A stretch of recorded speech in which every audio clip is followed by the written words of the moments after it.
E aí a gente vai para o próximo tópico, que já é a revisão desse bimestre. Na revisão deste bimestre, que é a tela que eu vou compartilhar com vocês, porque eu resolvi gravar essa aula, porque daí, mesmo eu fazendo a revisão, se você quiser reassistir ou assistir, quantas vezes precisar para você poder fazer o teste, você vai ter. Nós temos alguns conteúdos importantes, né? Então, eu vou falar primeiro da expansão do inglês, The Spread of English, que foi daquele texto do Valide Hirene. Quais são os pontos importantes deste texto, professor? Eu não vou ler em inglês, só vou dizer os pontos importantes. Primeiro, que o status do inglês como língua internacional é resultado da expansão colonial britânica durante os 2 últimos séculos na América do Norte, Oceania, África Ocidental, Sul da Ásia e América do Sul. Outro ponto muito importante, você saber que a atividade colonial britânica, né, e qualquer atividade colonial, além de difundir uma língua, e aqui, no caso da colonização inglesa, ela difundiu o inglês, e ela também resultou em criação de novas variedades de inglês, influenciadas pelas línguas indígenas dos países colonizados. Ou seja, a gente tem variação no inglês britânico, no inglês indiano, no inglês australiano, né? Também é importante perceber que a Grã-Bretanha era um invasor estrangeiro e que colonizava essas nações, culturas e países, e que eles já tinham suas próprias culturas, seus próprios idiomas, e por isso houve essa variedade linguística, né, que a gente chama uma variedade de línguas, porque o contato de uma língua com a outra fez essa passagem, né? Que o Reino Unido se estabeleceu entre os anos de 1603 e 1707. Há uma expansão da língua inglesa, né? E aí começou ilhas britânicas e começou a se expandir por diferentes regiões diferentes geográficas, distantes, né? Então a gente tem ilhas britânicas, mas ela ainda é muito próxima do Reino Unido. Se a gente fosse dizer qual é o primeiro ponto que o Reino Unido aí colonizou, será a atividade colonial britânica na América do Norte em 1607, quando os britânicos estabelecem a colônia de Jamestown, na Virgínia. E depois eles foram para a Austrália. E aí na Austrália, depois das perdas das colônias americanas, ou seja, da Revolução Americana, eles começam a fazer colonização britânica onde? Na Austrália. Também habitada por tribos de indígenas, os aborígenes, também massacraram os aborígenes, né, e implementaram aí a cultura britânica para a criação de gado e agricultura. E depois eles foram para a África Ocidental e a África do Sul, que também tinham cultura, idioma, se estabeleceram hoje, naquela época, né, na colônia do Cabo, que hoje é conhecida como Cidade do Cabo, e principalmente na África do Sul, tá? E aí, sim, utilizando-se de mão de obra escrava. E para finalizar, eles tiveram aí uma colonização forte no continente asiático, né, principalmente no sul da Ásia, onde pegaram a parte sul da Índia, né, e aí dividiram o país em Índia, né, do território indiano e Índia britânica, né. E, de novo, dominaram o estado nativo, a única diferença é que o imperador continuava a governar, o imperador indiano, e eles dividiam o estado nativo com esse imperador indiano, implementando controles sobre economia, política, comércio e educação na Índia. Então, a língua inglesa passa a ser ensinada nas escolas e institutos indianos como língua oficial do país entre os anos de 1858 a 1957, quando, enfim, eles conseguem aí a independência com relação ao colonialismo britânico, né? A parte 2, a gente revê aí os recursos persuasivos do inglês.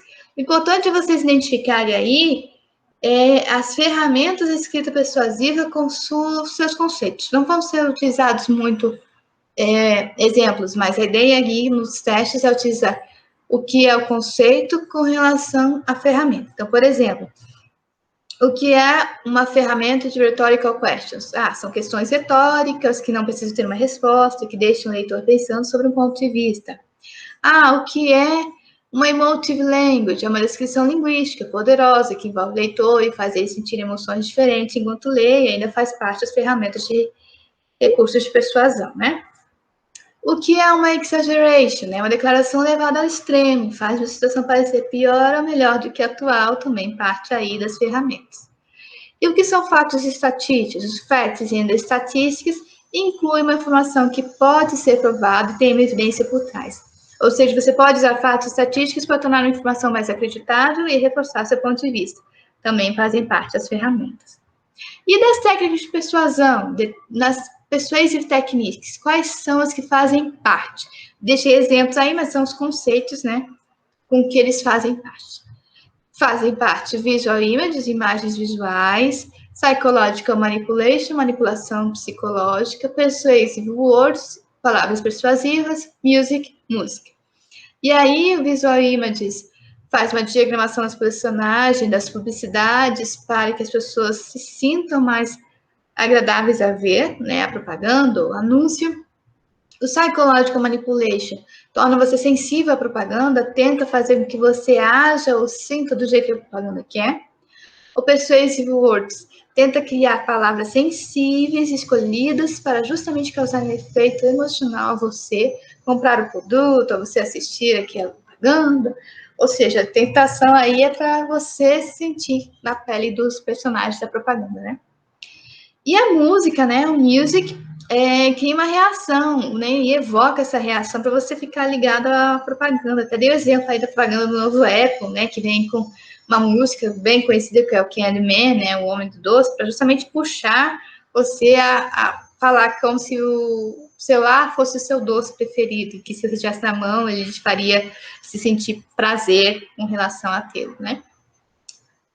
Terceiro conteúdo foi infográficos, foram os infográficos, que eu sugiro que vocês revejam aí a correção das atividades, principalmente porque eu explico especificamente o que é um infográfico. E, de novo, relacione aí o conceito com o que é um infográfico. Então, o que é um infográfico? É a picture diagram, or a group of picture diagrams showing or explaining information. Ou seja, uma imagem ou diagrama, um grupo de imagens ou diagramas mostrando e explicando informações. E o que é importante ver quando você está lendo o infográfico. Identificar de onde vem a informação, quem é o responsável por ela, para verificar se é confiável ou não a fonte, né? Se a fonte é confiável ou não. E quais as fontes são mencionadas. Um exemplo do infográfico que eu dei, a fonte mencionada ali, era da OMS, né? A fonte da OMS. Por fim, a gente viu os modal verbs e contextos seu uso. Como eu falei, a gente viu uma parte, ou seja, parte 1 dos modal verbs. O que é importante lembrar? Primeiro que o verbo modal é um verbo auxiliar. Então, ele pode ser utilizado aí até para fazer sua interrogação e sua negação. Ele tem do seu lado um verbo principal que vai dar sentido à frase. Sua maior característica é não possuir carga semântica. Na verdade, esse complementa o sentido dos verbos principais. E aí, esse complemento vem o sentido de permissão, pedido, capacidade, possibilidade, dever. A 9 modal verbs, a gente já viu alguns, não viu todos os 9, e a gente vai tratar dos que a gente viu. Mas você precisa saber aí, mais ou menos, tem 9 verbos modais, né? Can, could, may, might, must, shall, should, will and would. Nós vamos ver o can. O can eu deixei até um videozinho sobre ele. Na afirmativa, veja que é sujeito mais can mais verbo principal. Na negativa, o can vira can't ou cannot. E na interrogativa, o can vem na frente da frase. Can I go, né? É can mais sujeito mais verbo principal. E o can ele é utilizado quando é algo possível, que há uma realidade, uma real possibilidade de algo acontecer, ou uma capacidade de alguém fazer alguma coisa. Pode indicar também um pedido. Então, por exemplo, nós temos You can spend it with a free conscience. Você pode gastá-lo com consciência tranquila. Outro, I cannot stay long. Eu não posso ficar muito tempo. Né? O outro, estou colocando uma de cada um. Afirmativa, negativa e interrogativa. Can that be prevented? Aquilo pode ser prevenido. Né? May. O may, ele vem indicando possibilidade, probabilidade remota, como eu já falei, né? Pedido, permissão, quando forem muitos formais. Isso também já falei no texto do may, né? Então, por exemplo, na interrogação, may I drink some water? Eu posso beber água. Qual a diferença do may para o can aqui? Que o may vai estar na posição do can, no sentido de uma permissão muito formal, na formalidade, né? Eu posso dizer, he may not be able to recall them now. Ele não pode ser capaz de recordar deles agora, né? Recall aqui no sentido de recordar, capacidade. Então, may vem com essa capacidade de recordar, né? Então, veja, may not be able, capacidade. Able é capacidade. Ele pode não ser capaz. Na afirmativa, you may buy something if you wish. Você pode comprar alguma coisa. You may buy. Verbo buy, comprar, então você pode comprar, veja que o verbo buy faz sentido aí para mim, de poder, né? Might também indica possibilidade ou probabilidade, né? Ele é considerado passado do meio, mas aqui não faz sentido de passado ou presente, ele só está indicando mesmo possibilidade e probabilidade. Então, por exemplo, it might have done damage inside. Isso pode ter causado um dano interno. Aí have, tá vendo que o have tá o quê? Infinitivo. Isso pode ter. Aí o damage, né, o dano, né, vem aqui, causado. Outra parte. You might not notice the time you ate. Você pode não ter percebido a hora que comeu. Veja, notice, percebido. Então, you might not notice. Você pode não ter percebido. Ok? Must. O must, como eu falei, intensidade, obrigação. Ele pode sim ser utilizado para fazer dedução, mas ele tem esse sentido de obrigação, necessidade, né? Também pode ser usado em probabilidade, mas muito raríssimo, né? Também falei isso, né? We must not be late. Nós não devemos nos atrasar. Nós não devemos, ó, intensidade de obrigação. Nós não devemos nos atrasar, né? Eu até falei, you must wear uniform. Vocês devem usar uniforme, né? No início do ano, a frase muito conhecida. E sim, o must ele pode ir para frente quando for fazer a oração. Por exemplo, must we conclude that the Phrygians. Nós devemos concluir que os frígios é frígios, tá? Mas o importante é must we conclude. Nós devemos concluir. Então, veja que o must vem para frente. Por fim, o should, que a gente trabalhou aí com ele, que é possível ou provável. Coisas possíveis ou prováveis. Coisas que são desejáveis. Conselhos, sugestões. Então, por exemplo, maybe we should go home. Talvez a gente devesse ir para casa. Veja que should go. Devesse ir, né? We should not do that. Nós não deveríamos fazer isso. Should not do. Do aí está no sentido de fazer. Então, nós não deveríamos fazer. Próximo. Should he buy candy? Ele deveria comprar doce? Veja que o should foi para frente. Should he buy candy? E nós vamos revisar, por fim, as principais características dos verbos modais. Vou revisar elas justamente para vocês terem ela em mente antes de fazer o teste. Possui uma única forma, não flexiona nem pessoa nem número, eles são iguais, tanto da primeira pessoa I até a última pessoa they. Não possui modo infinitivo, não são precedidos de to, exceto que eu falei, you have to, que é ausência de necessidade, sim, ele vai estar grudado com to, mas ele é o único verbo modal que tem essa exceção.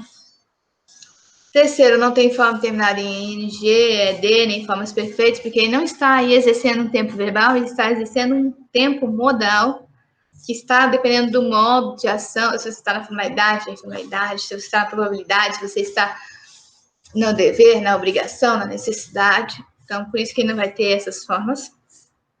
Precede em verbo principal e eixo deve estar sempre no infinitivo, sem o to. Não pode se utilizar o verbo modal seguido do outro, já expliquei isso, né?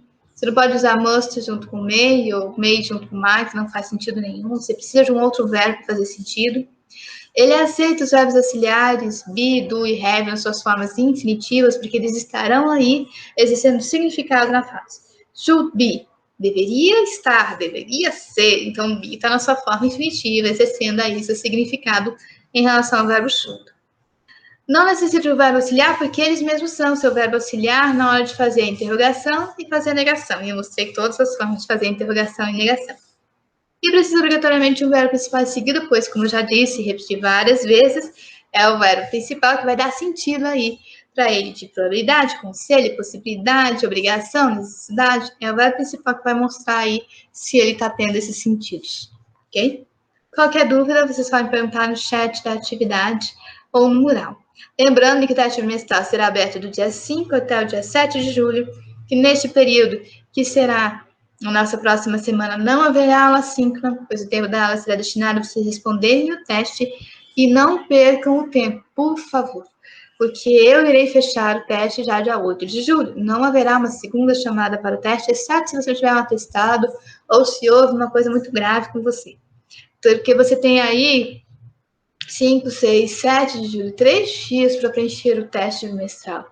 Então, não deixe para a última hora, tá, gente? Tente preencher o mais rápido possível, para não ter problemas, ok? Tá? E certifique que seu teste chegou, ok? Conforme os testes forem chegando, ali no dia 6 de julho, já começa a me indicar que os testes chegaram, a devolver as suas notas para não ficar tudo acumulado, tá bom? Um abraço a todos, boa sorte no teste, tá? Próxima semana, bye bye.